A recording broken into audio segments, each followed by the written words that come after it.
Assalamualaikum warahmatullahi wabarakatuh. Perkenalkan, nama saya Kaifa Bais Musyafa, mahasiswa dari Fakultas Tarbiyah, Program Studi Pendidikan Agama Islam, Institut Agama Islam Nahdlatul Ulama Kebumen. Di sini saya akan mereview sebuah jurnal.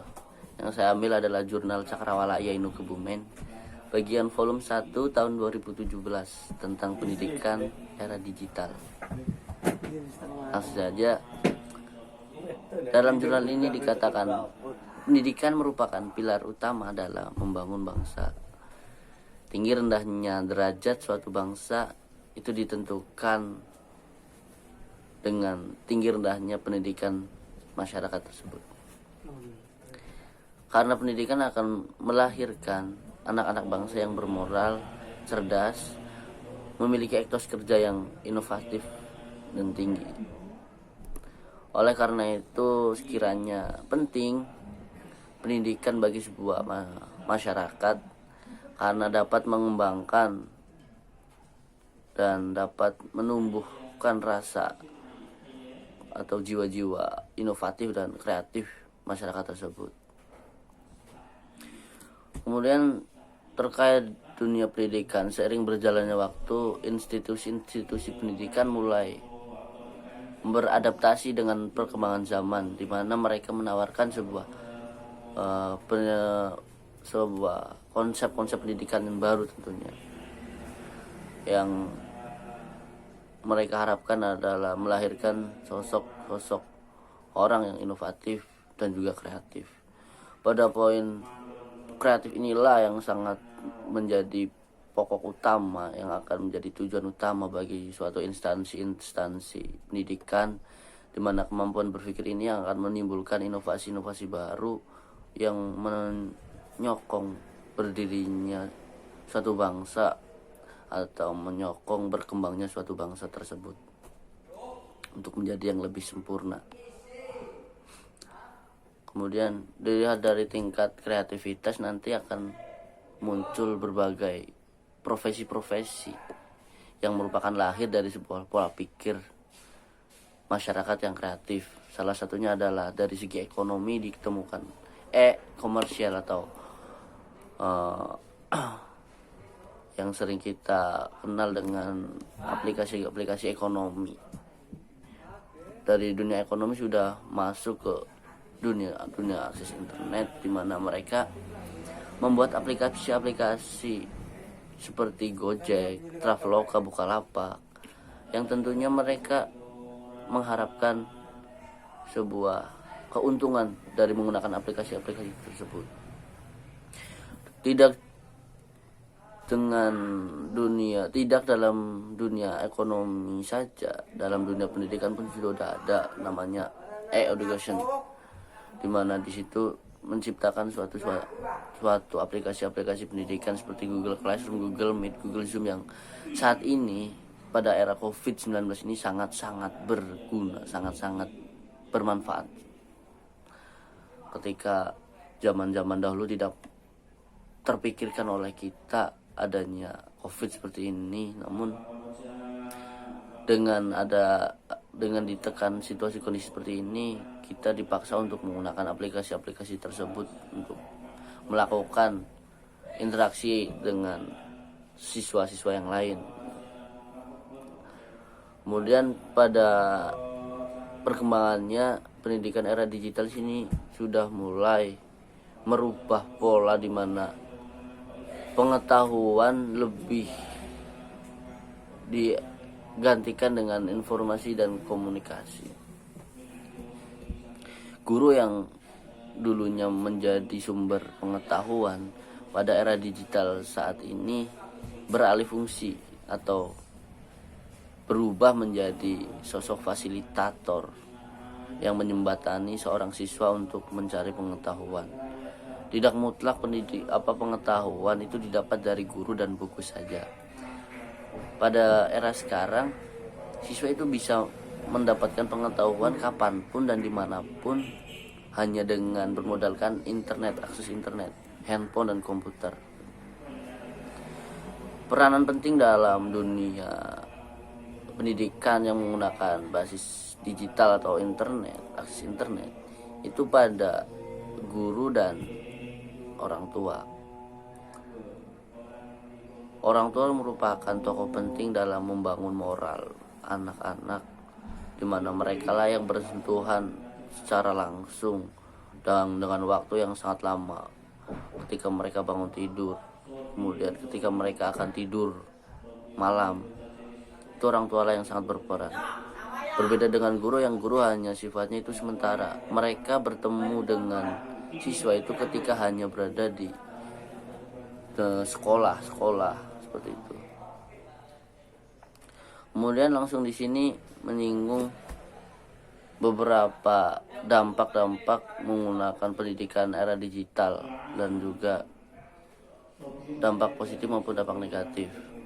Ya, dampak positifnya yang seperti kita rasakan saat ini, di mana pendidikan itu tidak hanya kita dapatkan dengan cara kita datang ke sekolah, datang ke mencari buku-buku, membaca, tidak seperti itu.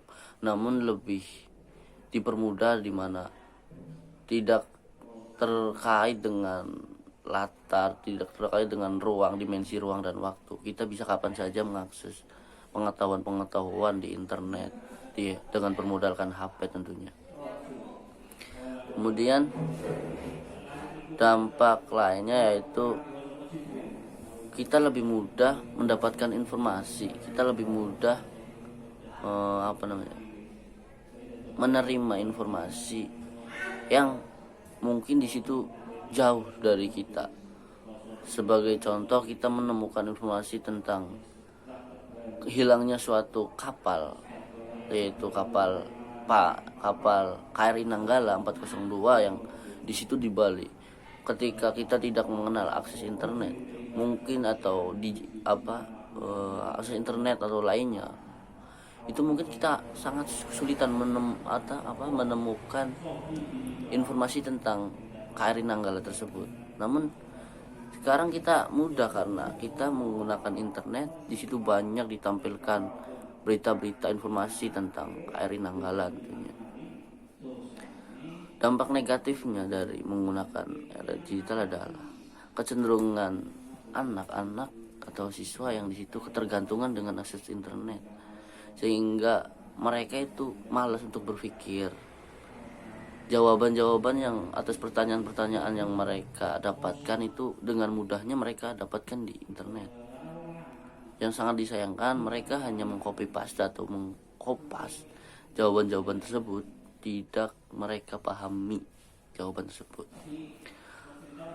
Kemudian hal lain lagi yang merupakan dampak negatif dari internet, yaitu mereka cenderung menjadi orang yang antisosial. Ya, seperti yang kita rasakan, banyak anak-anak yang di situ cenderung lebih suka di rumah bermain HP, bermain game online, sehingga mereka lupakan dunia sosial mereka yang sangat penting pula, di mana mereka hidup tidak hanya sendiri, mereka hidup berbarengan dengan orang lain. Kemudian hal-hal yang perlu diingat lagi bahwa pendidikan era digital ini yaitu tidak serta-merta akses internet itu merupakan hal yang sangat baik digunakan dalam pendidikan. Contohnya yaitu ketika pendidikan itu sifatnya tidak bisa berinteraksi secara manusia atau humanisme akan tercipta ketika mereka menggunakan internet, itu tidak akan, karena peran guru ini sangat penting dalam membangun emosional mereka, sehingga peran guru tidak serta-merta di era digital ini hilang, namun sangat penting karena ada faktor lain yang membuat guru itu masih sangat berperan, yaitu adanya sifat humanisme atau kemanusiaan, di mana guru di situ diharapkan bisa mengajarkan siswa untuk menjadi manusia yang bisa memanusiakan manusia, sehingga nilai humanisme ini tercipta dalam sebuah tatanan masyarakat. Mungkin dari manfaat, kemudian dampak negatif, dampak positif, itu sudah dibahas. Dan pada kesimpulannya yaitu tuntutan pembelajaran di masa kini harus bersifat terbuka dan dua arah, multidisipliner, serta terkait pada produktivitas kerja saat itu juga dan kompetitif. Dari pemahaman di atas disimpulkan bahwa perkembangan teknologi informasi telah membawa transisi perubahan dari komunikasi pengetahuan menjadi komunikasi dinamis berbasis informasi dan komunikasi digital. Hal inilah membawa orientasi baru terhadap bagaimana pembelajaran seluruhnya dilakukan, yang selanjutnya membawa pengaruh baru juga terhadap tanggung jawab, sensitivitas sosial, dan kemampuan logika serta kejujuran. Ya.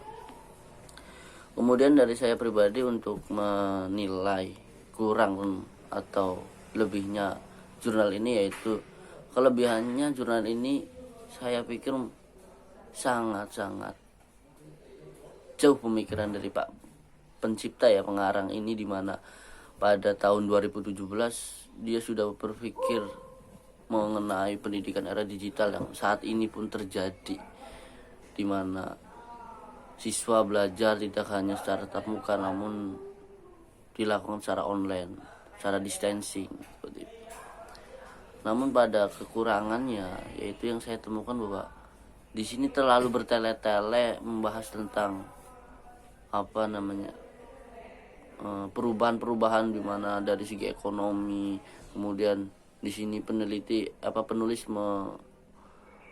menuliskan penelitian di Harvard yang di situ menciptakan profesi-profesi baru. Sekiranya menurut saya itu terlalu bertele-tele karena pokok bahasannya adalah pendidikan era digital. Titik poinnya adalah pendidikan di masa era digital. Penggunaan internet tentunya lebih ditekankan lagi.